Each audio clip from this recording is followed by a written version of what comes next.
Alright, good morning everybody. Today we have Tide of Ashes. Now this is a simplified guide. You can make this really easy or you can make this really difficult. I'm showing you the simplified easy version. First of all, people are standing in these positions very intentionally. Your 2 damage units should be standing where Augustus and Gekabajin are standing. Okay, that much is just because of this Embers relit. This is the main mechanic of the boss. You stand on these 2 tiles. Your centers on those tiles will take the Ember buff, and that's what they use to do all of their damage. Once you have the Ember buff, that one flame, hide in the corner. Everybody else stays exactly where they are. Now, that's really the only mechanic that we have to really play around, and here is the first core break. When you see those missiles going off, this is your chance to core break. We go ahead and just plop 6 core breaks down. We apply all of our buffs, and then we let it rip. Very straightforward, very easy. You should only be using your damage while the boss is core broken. It's really efficient to damage it while it's core broken and save all your resources for the next core break phase. So after the boss gets up, I do move Augustus out and back up to cancel her ultimate so I don't waste the Shattered Blades. And after that, I'm kind of just waiting. Here, you can see that we have more embers on the ground. At that 140 mark, more ember marks get placed. Go back onto those 2 tiles. It's always going to be those 2 tiles. You can grab your second ember buff. Now that flame says 2, and then you go back to the corner. Now, I am using Last Stand here, but I only use 2 procs of Last Stand because if I use any more, my low-level centers will die. Your higher-level centers might be able to survive more. That box, we have to avoid it first of all, and then after that is our chance to break the second phase of cores. So again, we break those cores, we drop our buffs, and we drop all of our damage. Very easy, very straightforward. Just do what you gotta do. And we're doing more damage because our damage carry, Augustus, picked up that Embers from earlier. Now again, I did move Augustus away and back over to cancel her ultimate to conserve as many Shattered Blades as possible. Now, here, it's very tricky to see, but there was a little triangle that popped up. The boss turned like gray for a second, and a little triangle appeared in the center. Move both of your Ember people to the center. They'll set off a massive explosion and destroy the gray triangle. That's why our characters are sitting off on the edges so that we avoid the explosion.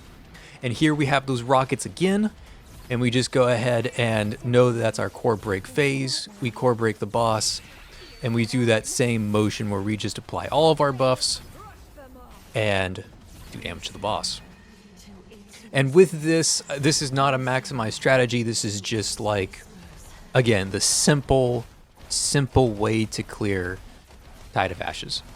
And with this simplified version of clearing Tide of Ashes, we are able to hit like 20 million with level 70 centers.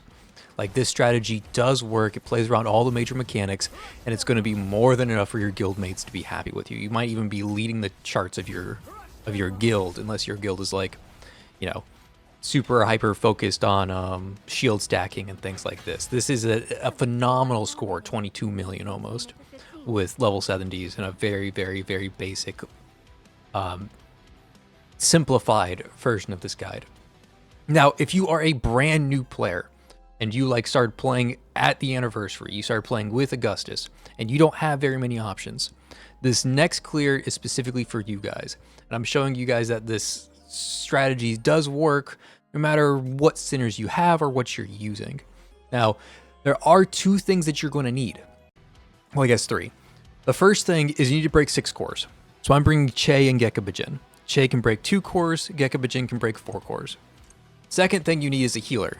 The third thing you need is to go to your assist, not your centers, go to your assist centers and use somebody else's damage carry. If you are brand new, use somebody else's center. Okay, so I took this Augustus from my guild list, and I'm just using them. And with just these 4, right, 3 B ranks and the person that I borrowed from my guild, we will be able to clear this with phenomenal scores. Again, it's the same play pattern. I put 2 people on the fires, and then I kind of just sit around and wait for these mechanics.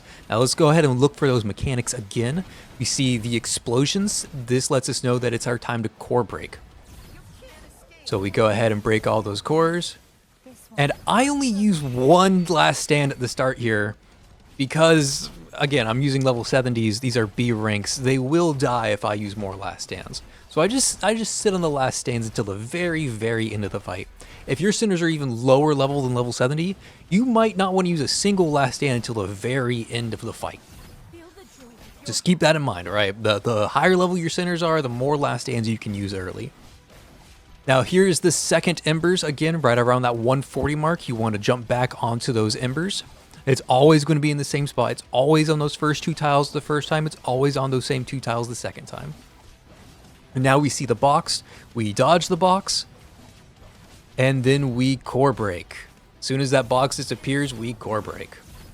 And again, if we had buffs to apply, we would apply those buffs, and then we would go in with our damage carry. Doesn't matter who the damage carry is. I'm using Augustus. You can use Summer. You can use Bai Yi. You can use Zero. It doesn't matter who it is, okay? Now, again, I do move Che and Labyrinth off to the top and bottom very intentionally. These locations where everybody is planted is very, very intentional. Ignore this movement failed. I was misclicking a lot. I kind of like spazzed out on my little screen there. There's the black triangle. Move both of your Ember characters onto the black triangle. Let that explosion go off.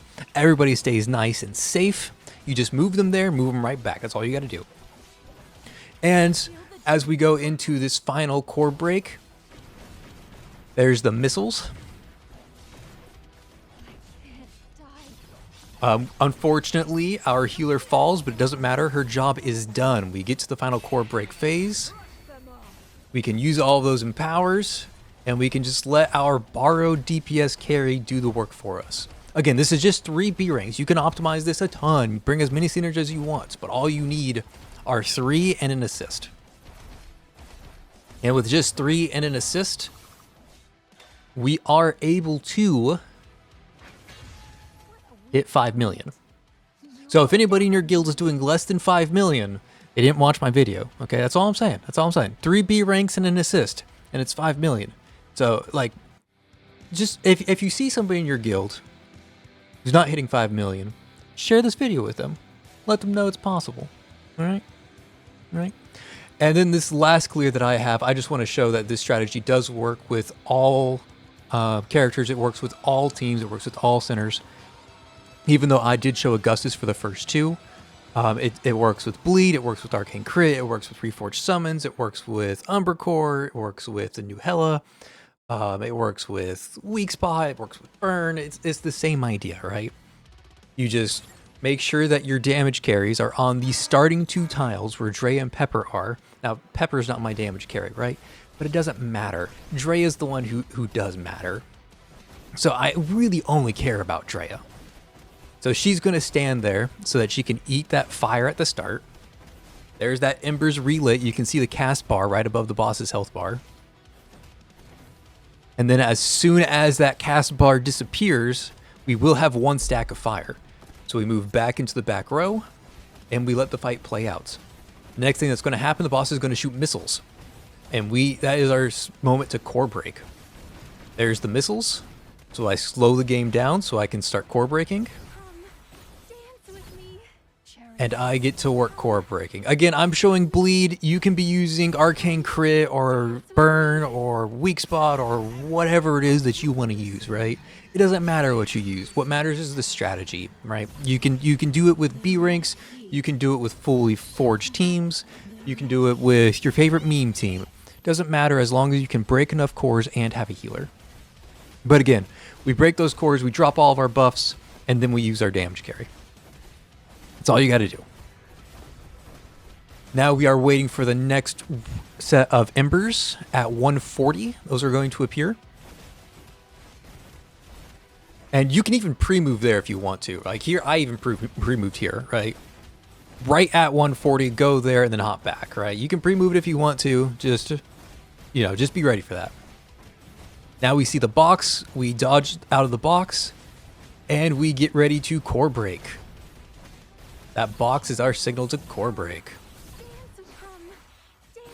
Very straightforward, very easy strategy that will work for all of your teams.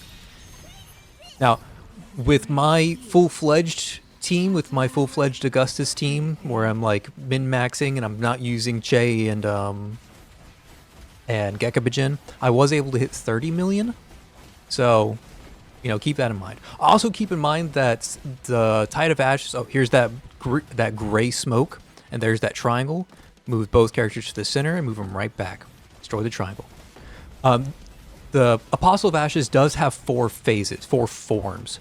The one shown in this video is Form 3. You're going to see some minor differences with the first 2. The first 2 will have less mechanics, where the 4th one will show the same mechanics in additional time. Okay, so there's going to be some minor differences based on what form of the Apostle you're fighting. But this does cover all of the mechanics possible. So I can only do up to 3 on the practice run right now. So I figured I'd do 3 to show you guys all the mechanics. It's going to look a little different when you do 1 and 2. So just be wary. And again, we just play that same strategy over and over and over again, no matter what team, that same idea. The Embers, run away, core break, Embers, run away, dodge the square, core break, blow up the triangle, core break. Okay, it's that same idea no matter what team you're using. Alright, so if you guys like this video, please like this, please share it with your secret society, please put your shins up for assist, because a shin is the best assister, followed by, you know, whoever your favorite DPS unit is. But that is how you do it. That is Tide of Ashes, Season 11. Catch you guys next time. Peace.